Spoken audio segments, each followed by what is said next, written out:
OkaMaskandi usevele waveza umlando omfishane ke ngaye ke laphana ke okumlando ke ohamba uhambe ke ukhandwe nawo umunsizwa ukuba semculweni ke kaMaskandi. Sikhuluma ke ngomthandeni ke icokama ke Elisha.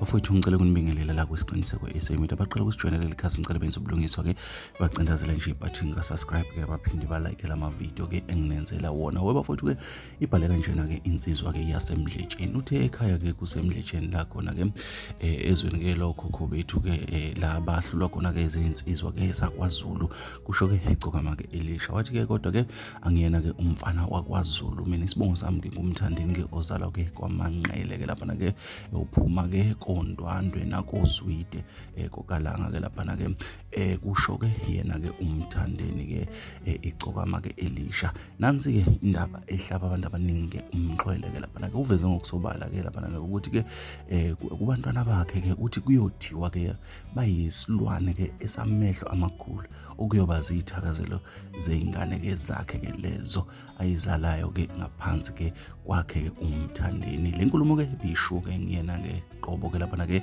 engakhonjwe ngasiphamu ke laphana ke okumlando wakhe ke umfishane lo esithi ke okamthandeni ke icokama Elisha ke insizwa engumculi ke kaMaskandi ke laphana ke okunye ke akuvezile engifisa ukuqhamza kakhulu ke indaba yokuthi ke uphuma ke koZwide koNdwandwe. Sike sabona ke laphana ke noGadla eyichaza lento kwasho ukuthi ke abantu abaningi ke abazange bayiqonde. Nanginomthandeni ke ethi siphuma ke koZwide ke koGadla ke laphana ke kalanga eGudunkomo kwaNongoma kusho umthandeni. Bafowethu angazi mina ngikuthatha ngikubeke njengoba kunjalo kuthiwa insizwa ayiqedwa kodwa ke nazi ke ezikamthandeni ke ezincane ke ngaye.